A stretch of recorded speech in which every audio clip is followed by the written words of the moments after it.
All right. First, quiz. It's quiz time. So you can just do these in your head if you want to write them down. I'm sure all of you are going to want to write them down. How many repeaters does St. Louis and Suburban maintain? How many repeater sites, not repeaters, how many sites do we have? How many repeaters do we own and operate in the 2-meter band? How many in the 70 centimeter band? Who manufactures System Fusion, those C4 FM repeaters? Who's the manufacturer of those?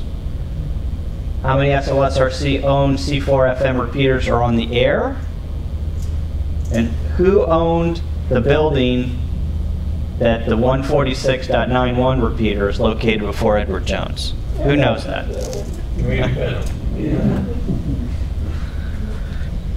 All right, raise the hands. How many use the Slsrc repeater system? Wow, almost everyone. Who's got a System Fusion radio? Who uses System Fusion on a regular basis? I knew you. 2? I do at home sometimes. All right, how many know where to get information about the St. Louis and Suburban Radio repeater stuff? All right, almost everyone. The website, go to the website.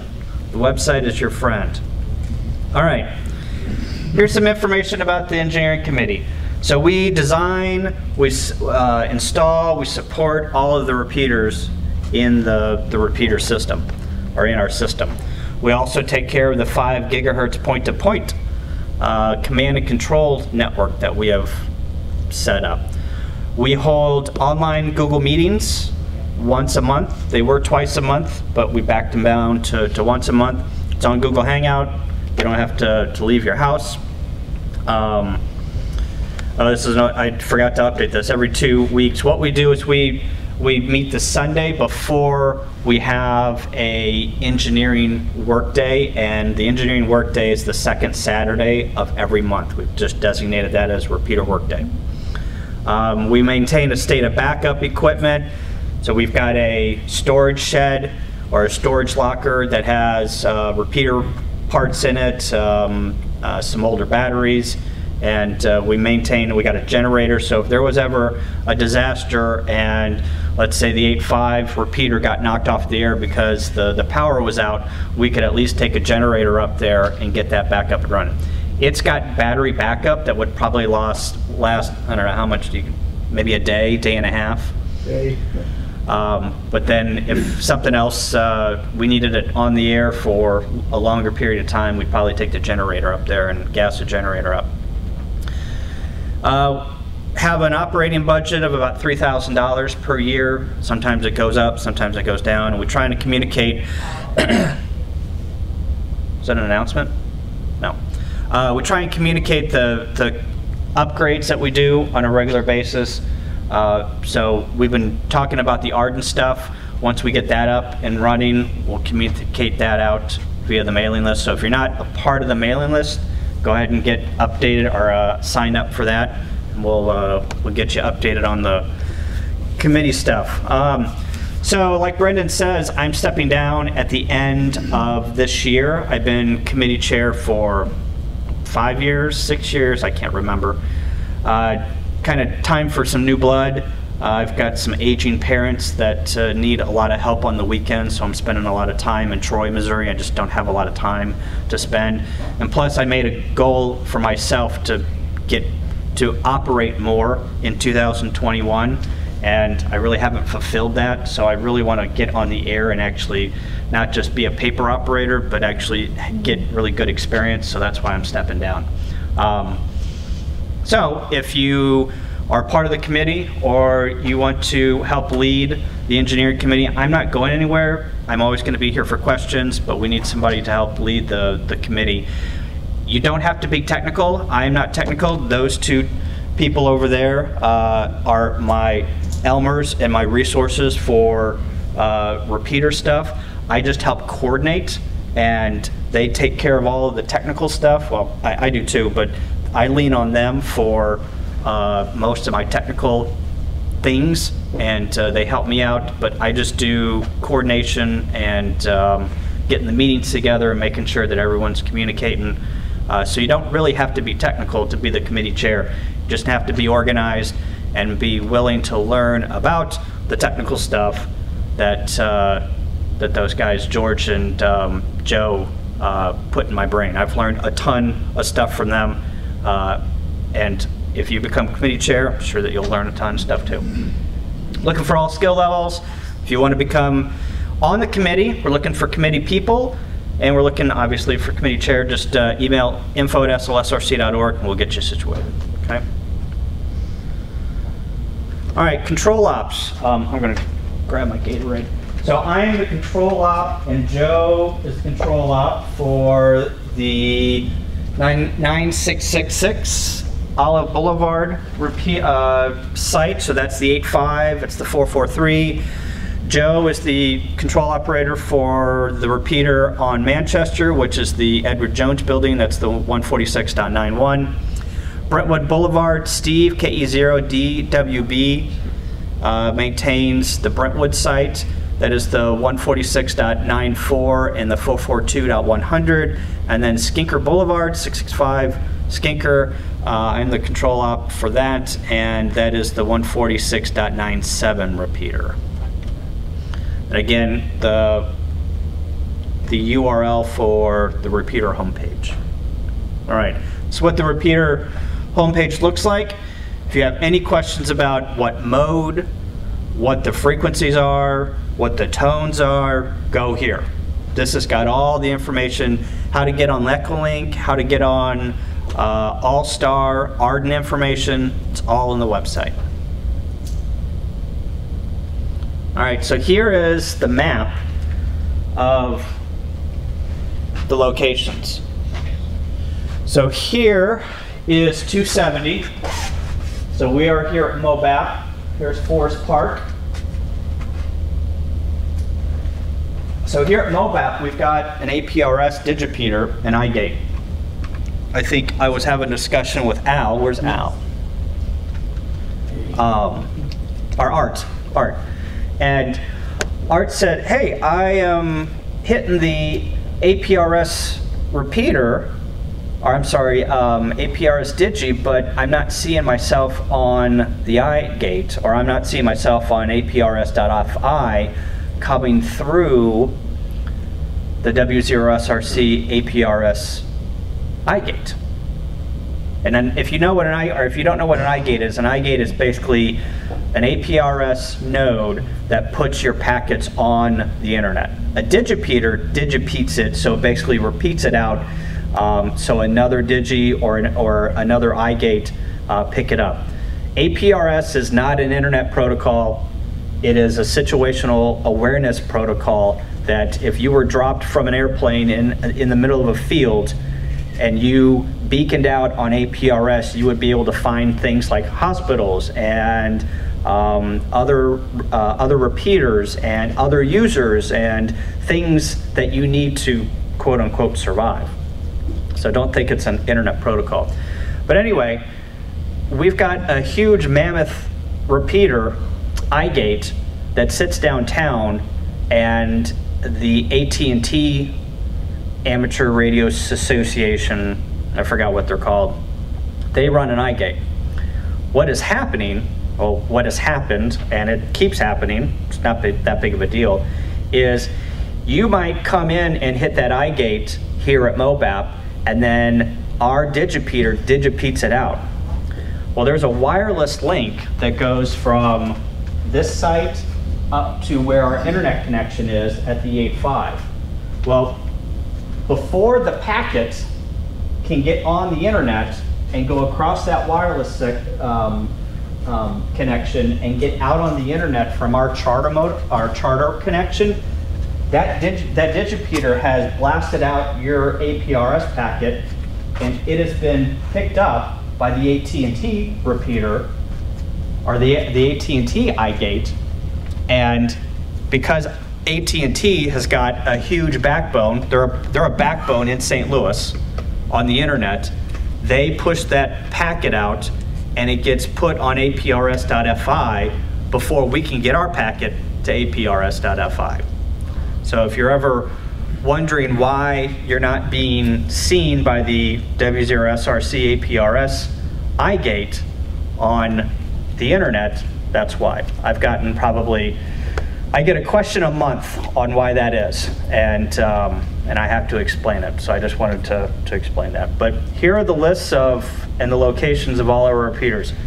Olive Boulevard is but it's west of I-70, and then you've got the 9-1 that's down there on Edward Jones, and then Skinker Boulevard, that is the 665, that's just right beside Forest Park, and then Brentwood. I never think of Brentwood as being that location, but it's in Brentwood, and it's on an apartment complex. So those are the St. Louis and suburban repeater locations.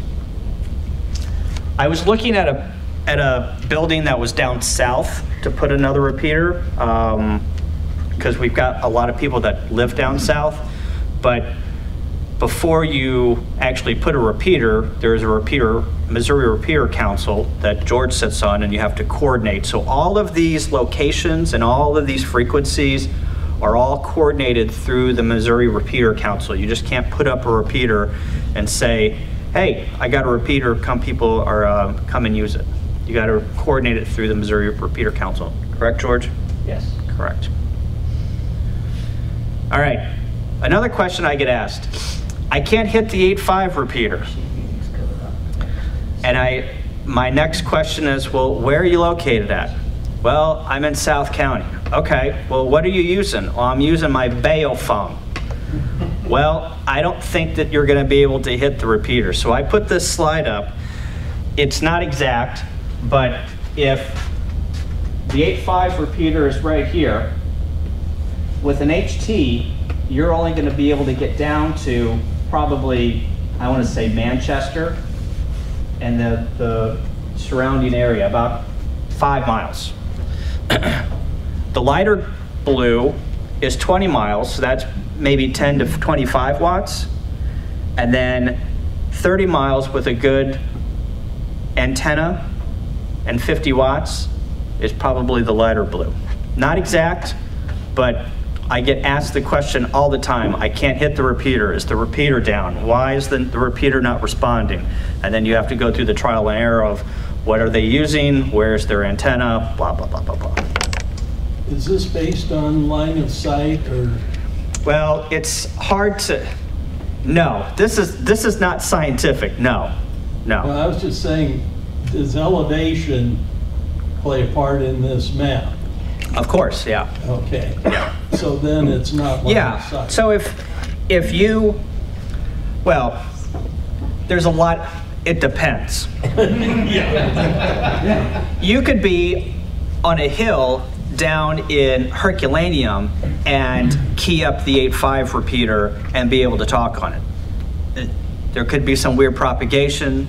There could be, you know, there's a million factors, right, on why it's happening and why it's not. But this is based on just square the distance.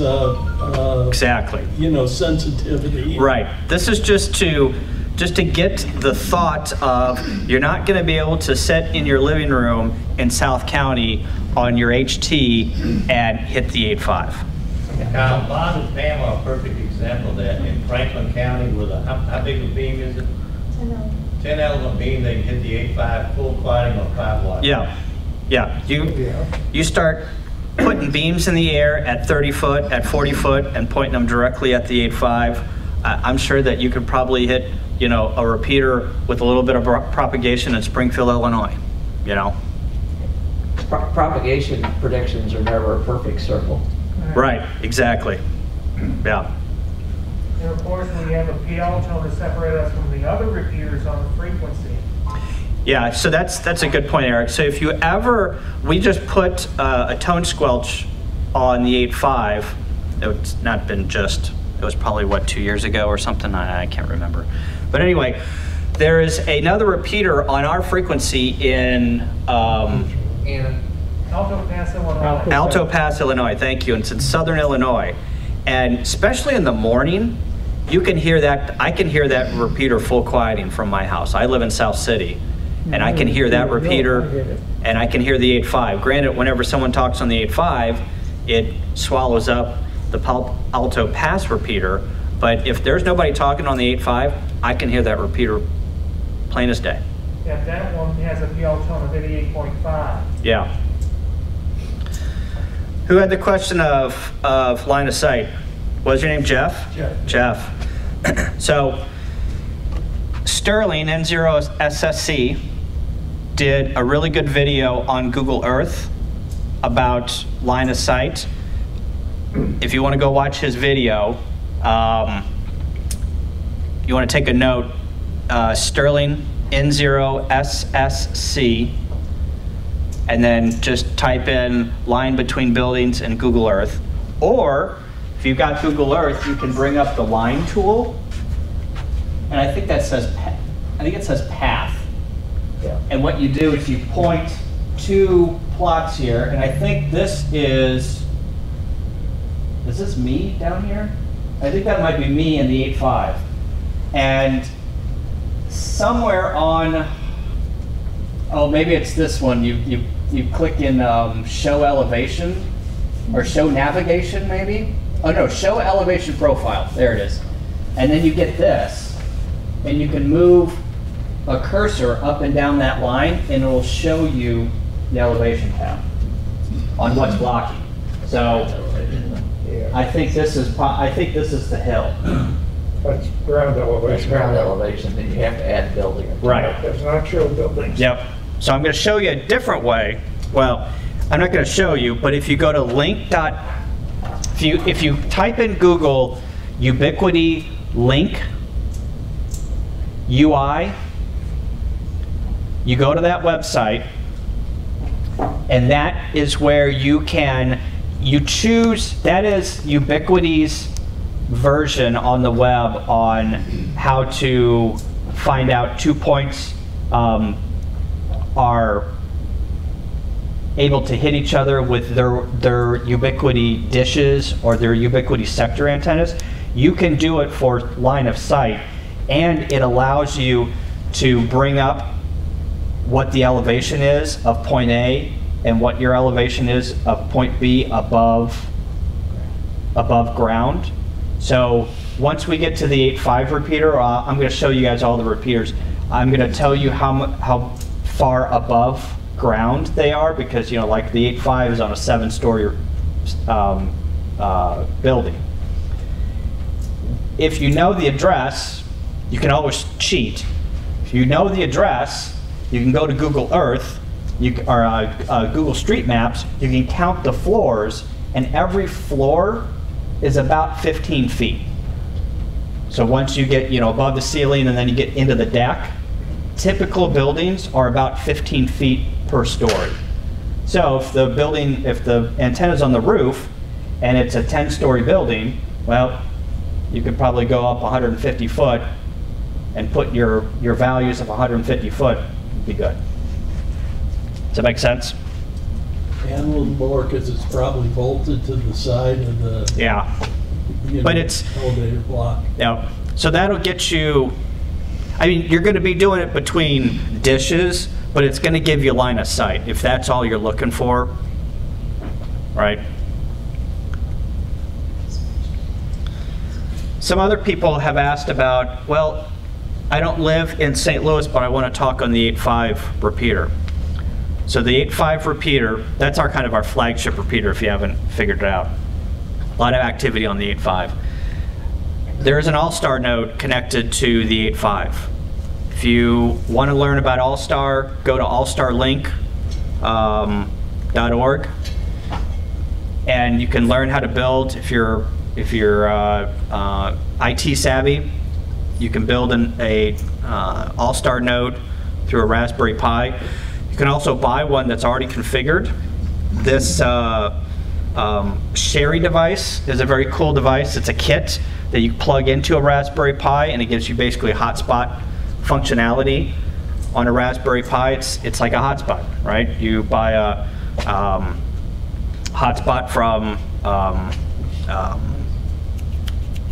who makes the hotspots? The Zoom spots.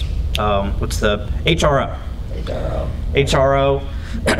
It's like one of those hotspots with the Raspberry Pi or a Pi Zero.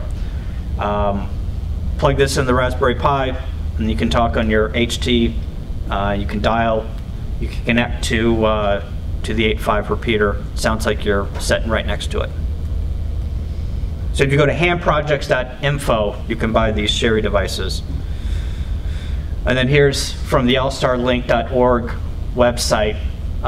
You can see that we've got 3 nodes here, and I'll get a little bit more into those into All-Star, but 4105 is our main node number. It's all stuff on the website. Also, Echolink. You can get Echolink on your phone, Android and Apple. I know a lot of people have checked in. I think Charlie's checked in via Echolink a couple of times. Some other people have checked in with Echolink. It's not as good. It's not as clear as All-Star, but it gets the job done. I also get a lot of questions about Echolink is not connecting. And the only thing I can tell you is if you go into your settings, there's like settings that says direct, relay, what? Proxy, and another one. Sometimes proxy works, sometimes direct works, sometimes you just got to play with it. I don't understand why you have to play with it, but you do. I have to play with mine. Sometimes mine's connect, sometimes it doesn't, and I don't understand why. Whenever I look at the logs in our Echolink server, they all look the same. So I'm not really sure why that's going on. Now, the audio is, you did something about a year or so ago on Echolink, and the audio sounds almost like it's a radio now compared to 3 or 4 years ago. Yeah, I think that, guys, keep me honest here. I think that the old Echolink system, the de-emphasis, there was something wrong with the de-emphasis. It was very muffled. Sounds Yeah. like you're talking to Philip, but now it's fantastic. Yeah, now it's clear as a bell. Yeah. I don't know, I just configured Echolink through All-Star and it worked. It depends. It depends, yeah. It's when you type the right commands in and it works, it just works. I don't know. Arden, I talked about Arden Network. If you go to the bottom of the page of the engineering page, all the info on Arden. Join the group's IO. Arden is not going to be Slsrc specific. Arden is going to be St. Louis amateur wide. It's not, we're just going to put some nodes up. It's self-healing, it's self-connecting. Doesn't matter if you're where you're at, it will connect. So hopefully going to build that out at the end here and keep building it out in 2022. All right, repeater hardware. Some of you probably have seen some of this. Antennas, a duplexer, radios, a controller, hardline, lighting arresters. Basically, you could probably figure out what a lot of these do. Duplexer, what a duplexer does is allows you to have one antenna. You're able to transmit and receive on that same antenna. What happens is you tune the duplexers so there's notches, and it notches out frequencies. So therefore, it's only listening on a certain frequency and it's only transmitting on a certain frequency. And those are big capacitors. They're air capacitors, right? Well, it's a transmission line in there, normally quarter wave. Oh, there's transmission line in Quarter there. wave stubs. Stubs. They're stub filters, right? So this is how it's connected. You have a controller. It's connected to the radios. The controller's the brains. The radios are the transmitter and receives. It's connected to the duplexers, which is then connected to a lighting arrestor via hardline, and then that hardline goes to the antennas. That's a typical repeater system. These are the repeaters that we use, except for one. It's an old Vertex, a Yaesu Vertex. We've got 4 DR1Xs, and then Yaesu came out and said, oh, we've upgraded the DR line, and now we've got 2Xs. So we bought a couple of, actually we traded a couple in, and no, we traded one in and upgraded to the DR2X. We bought the first quantity in 2015. Yaesu ran a special that said you could buy these for $500, and we bought them. They run digital modes, 5, 25, 50 watts output. I believe we run all of ours, pretty much all of them, on low power.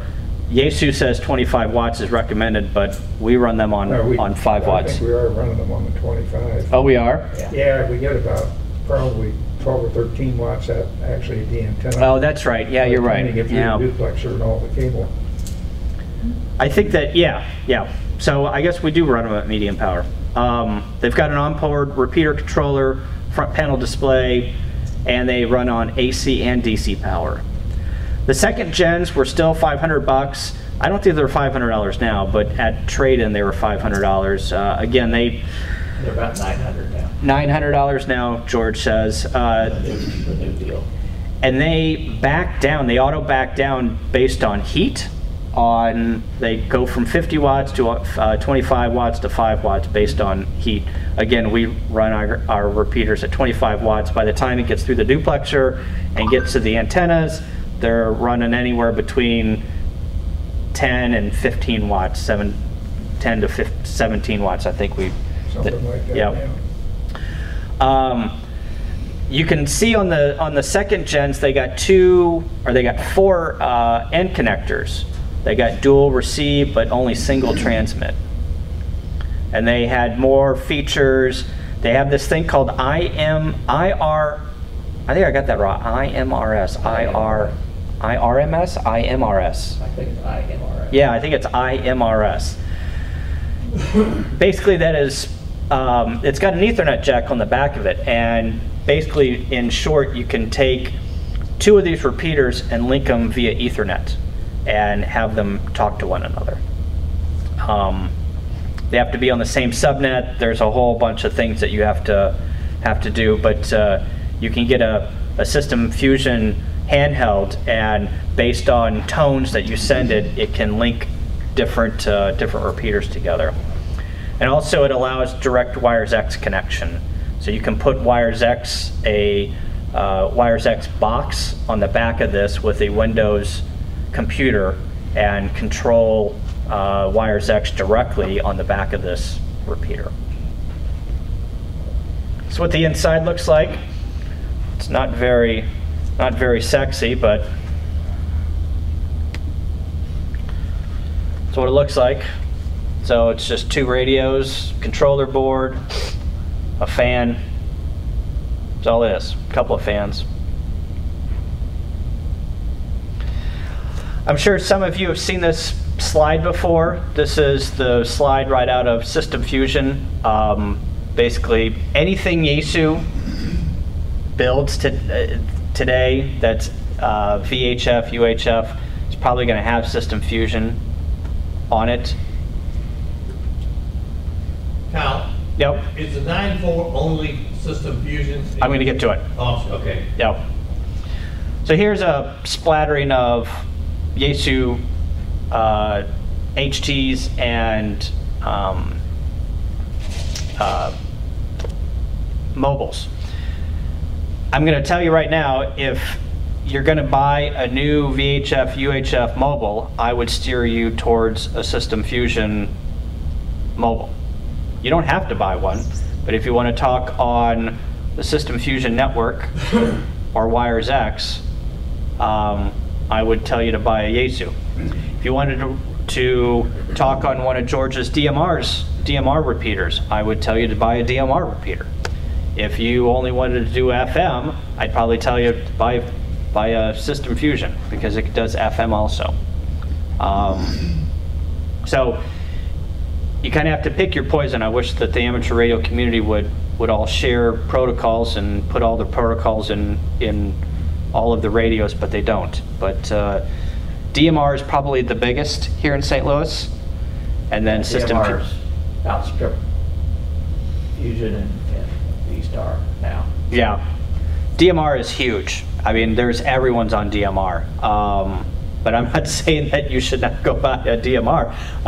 You know, if you want to talk on System Fusion, here are your choices. Doesn't matter to me. Pick your poison.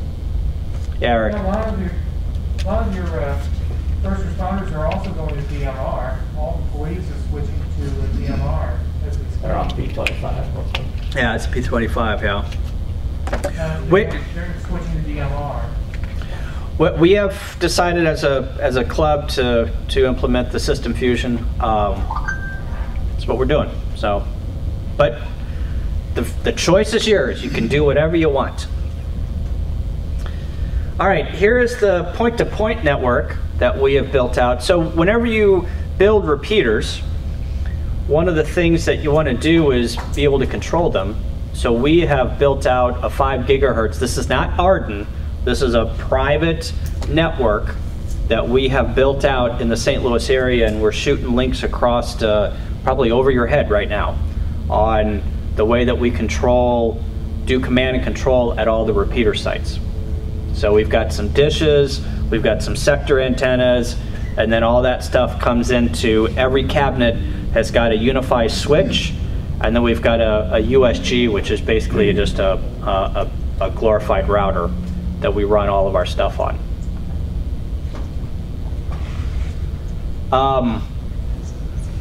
So whenever we were building this out, there's this thing called the Fresnel zone. If you want to learn more about the Fresnel zone, go to YouTube and do some YouTubing. But basically, the Fresnel zone basically says whenever you bounce stuff off, you know, things, if you take this line of sight path, that's gonna get to your receiving antenna quicker than something that's beamed off of a building. So you got to take all that stuff in consideration whenever you're shooting wireless signals across the city. We're standing on the 8.5 roof right now, and we're looking southwest. So that building there, that's Edward Jones, that's MOBAP. So what we decided to do was put a sector antenna to pick up both of those locations. And I think we bought, those sector antennas are maybe 60, maybe 90, the bandwidth on those. I think there might be 60. Can't remember. But anyway, we've got a sector antenna that picks up MOBAP and the Edward Jones. So again, we're standing on the roof of the 8.5, and Brentwood is that building, this apartment building right here, but the 665 Skinker is behind this building. We didn't have line of sight for that building. We tried to go through that building. 5 gigahertz wasn't even having any luck connecting. So what we did was whenever we got the site here at MOBAP, we decided to put a dish at MOBAP, and then we connected this dish into this dish, and then we bounce the signal, or then we connect MOBAP, and we shoot it basically down Highway 40 to 665 Skinker. So whenever we get into the interface for the 146.97 repeater, we're actually coming through MOBAP's network and then shooting it down Highway 40. This is basically the schematic of the wireless links of command and control. And this is what it looks like on a map.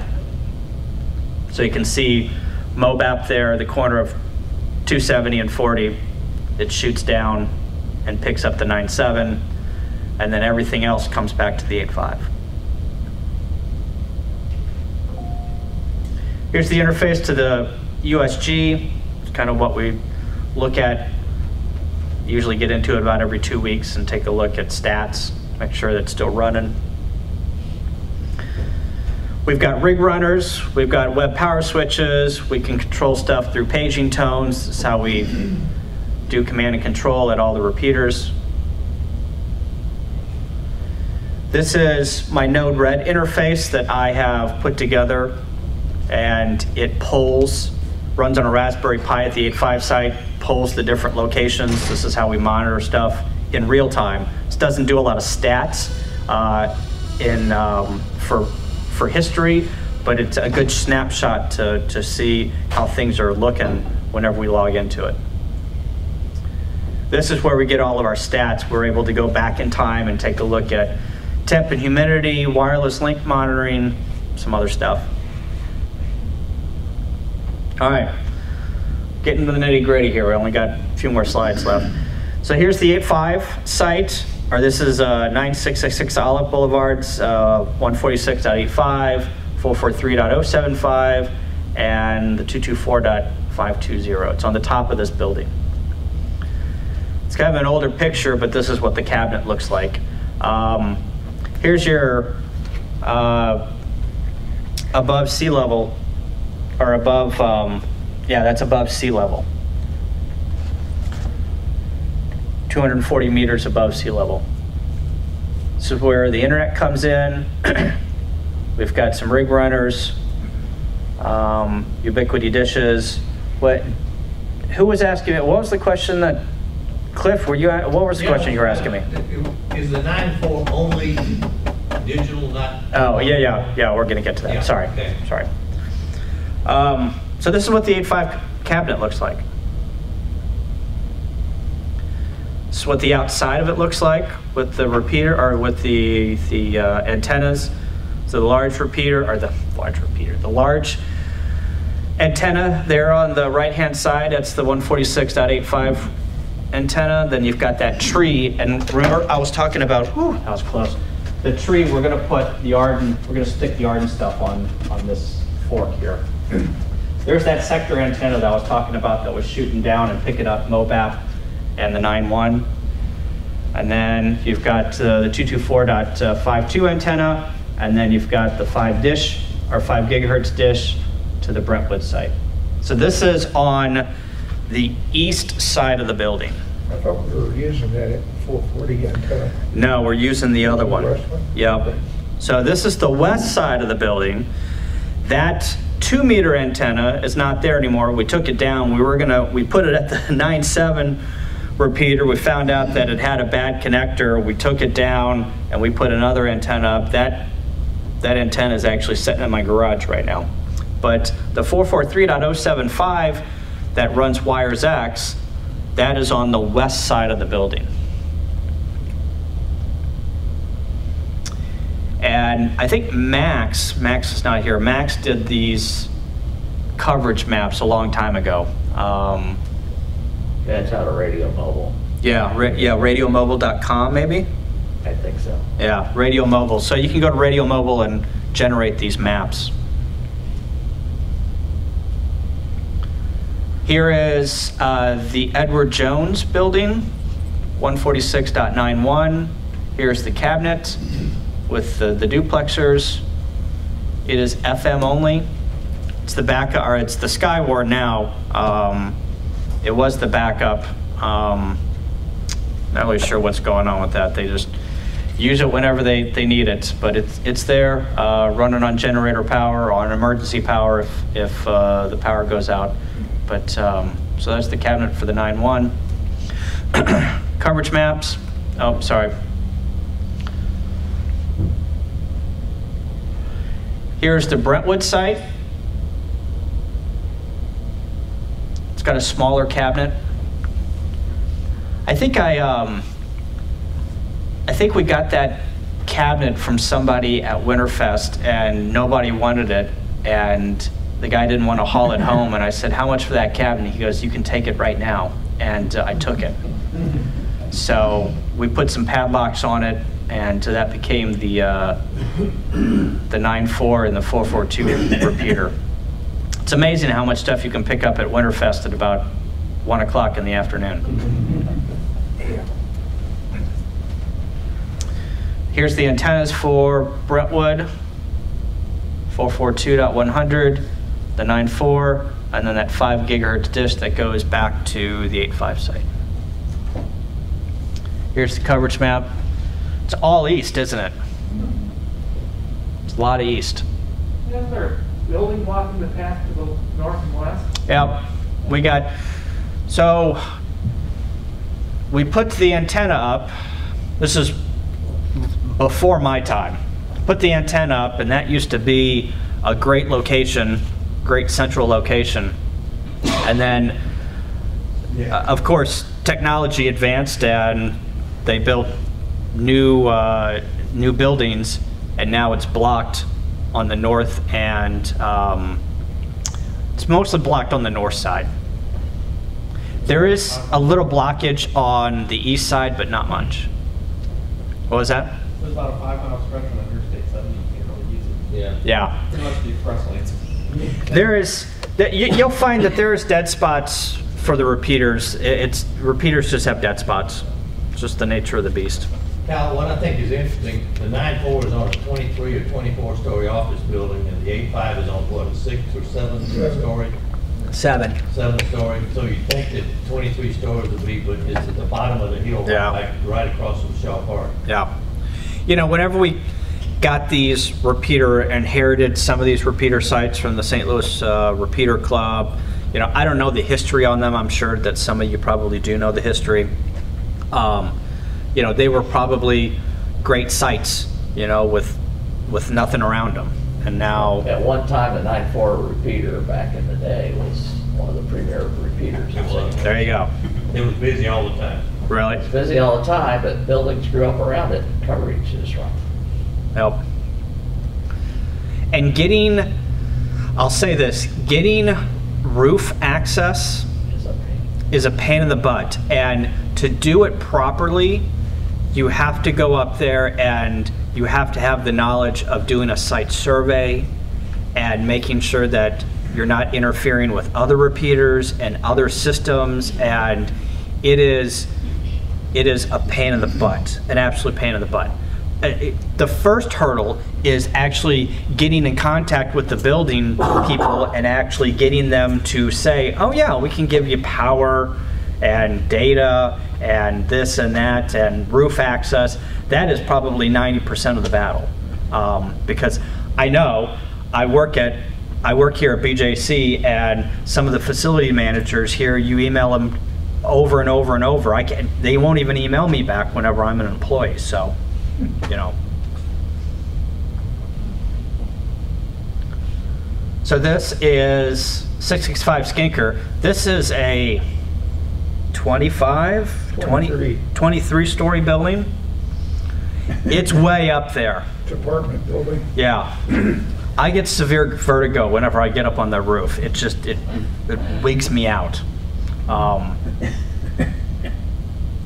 This is an older picture, but just one cabinet.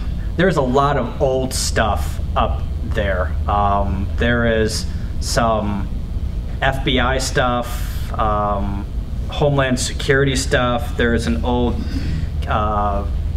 taxi cab pager system or repeater system. You go up there and it's just like, oh my gosh, look at all this stuff. But I would say that other than the 8.5, the 9.7 gets out. It gets out.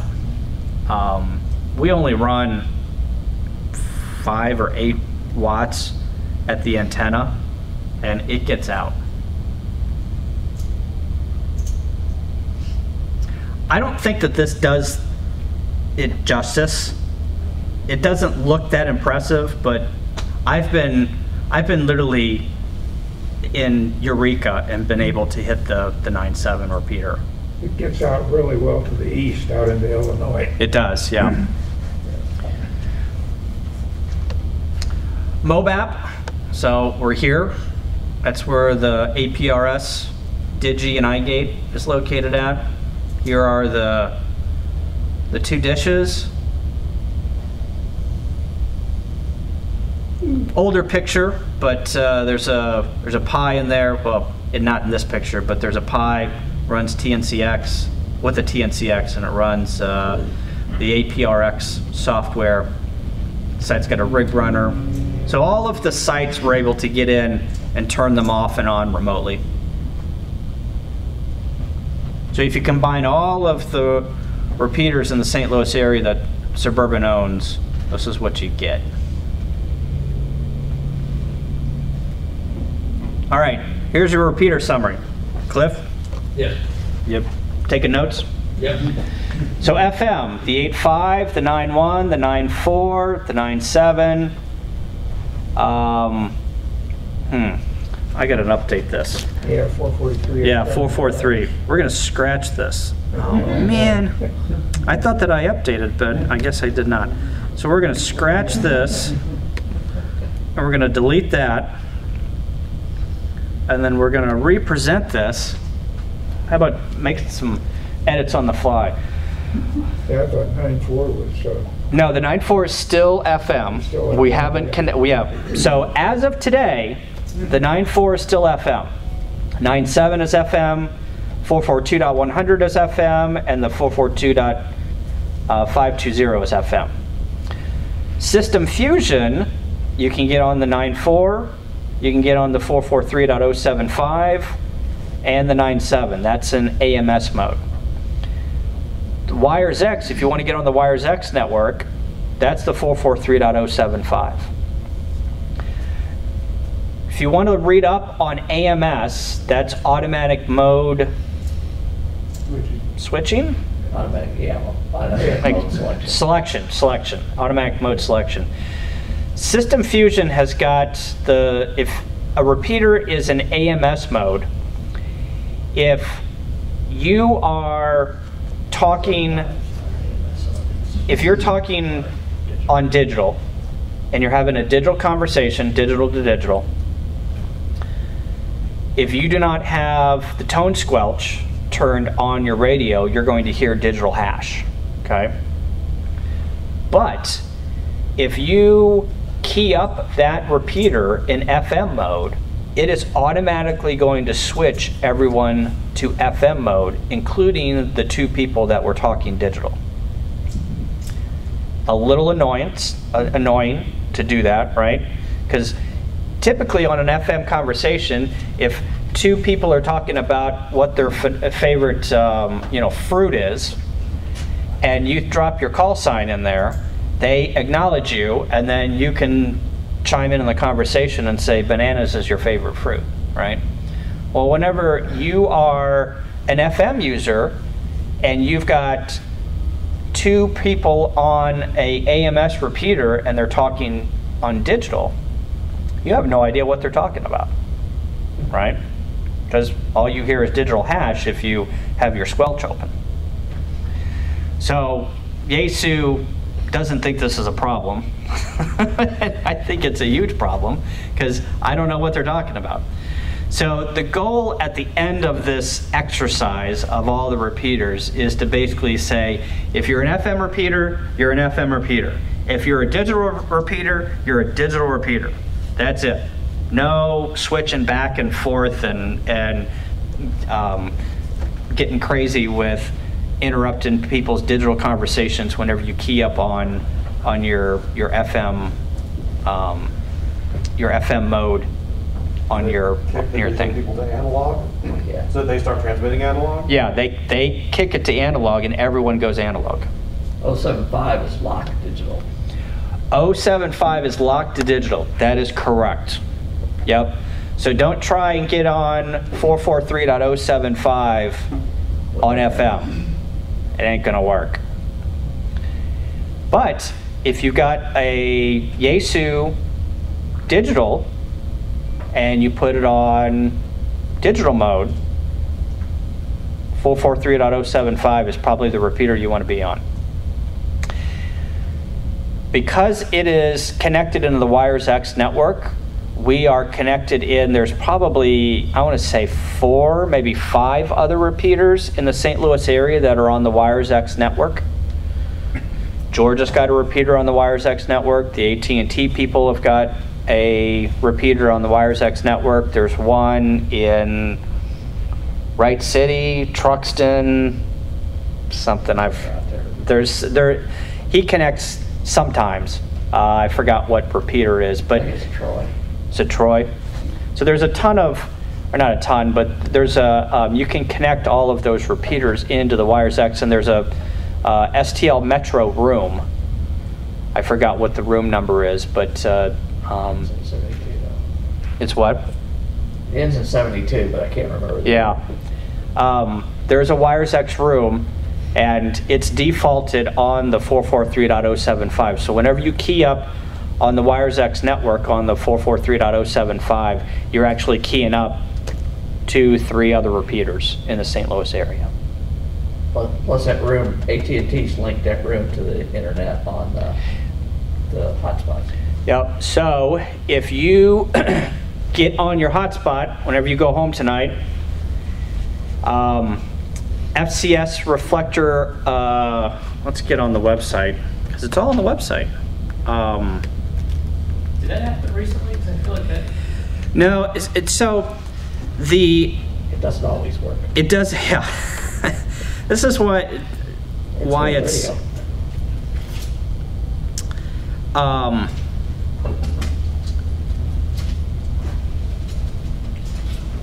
I probably don't have it on here because it doesn't work all the time. But if you go to FCS reflector 090, 92. what? It's, 092, right?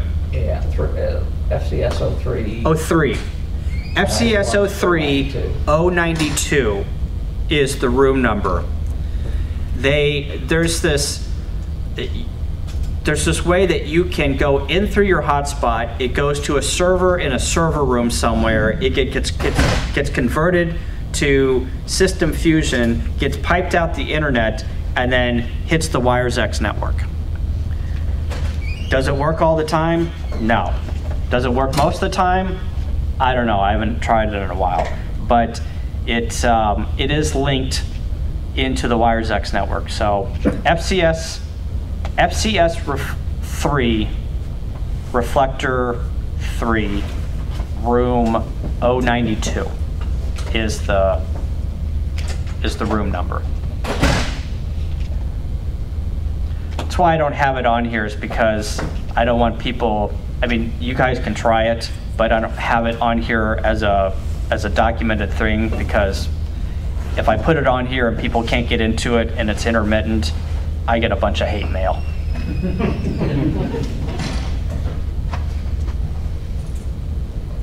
Okay. All right, the answers to the questions. How many repeaters does Slsrc maintain? 7. How many sites do we have? 5.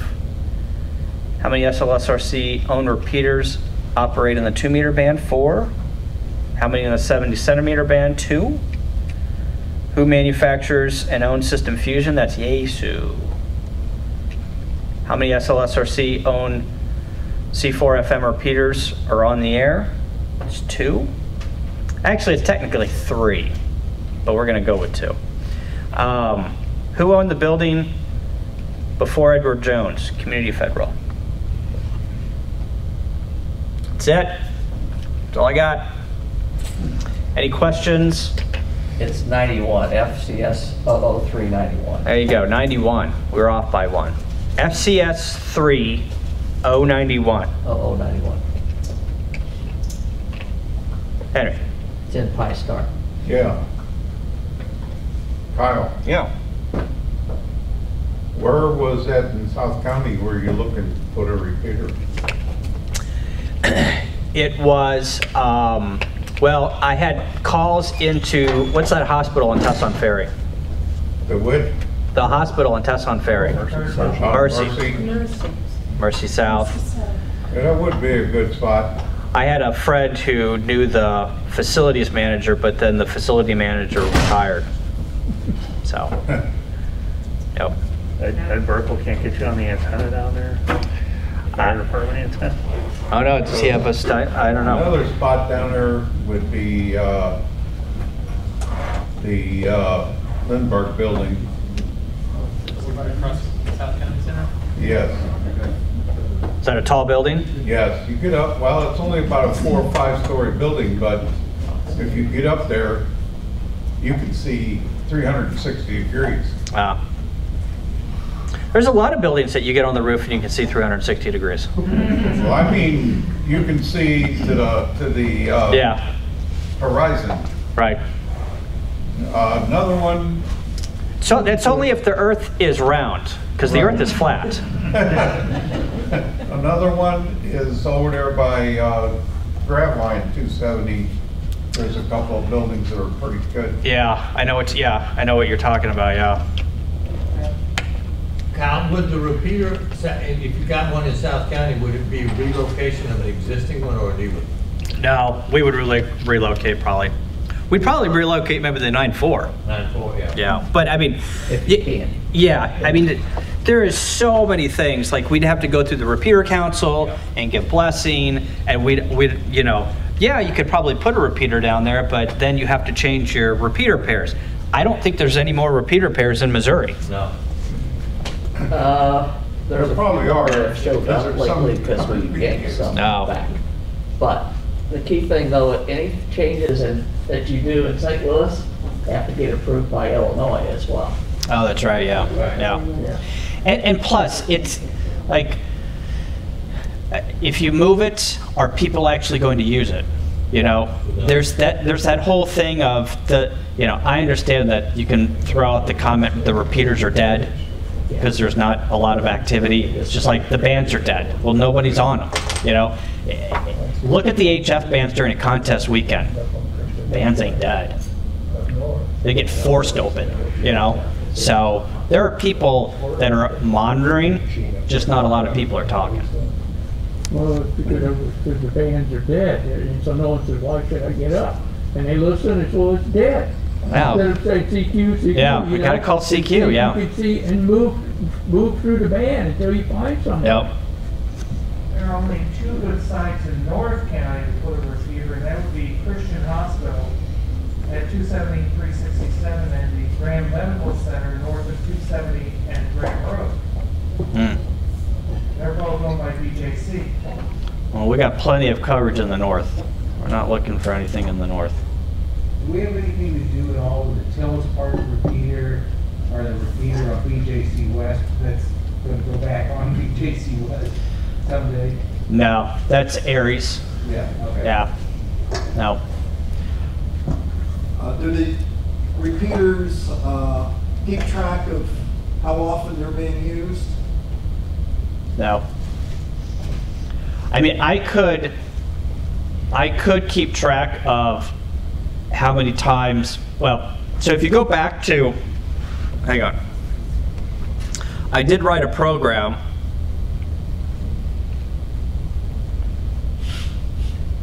that takes,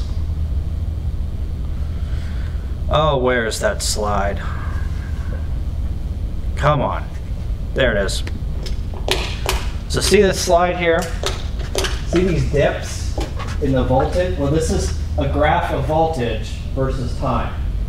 And see these spikes that come down?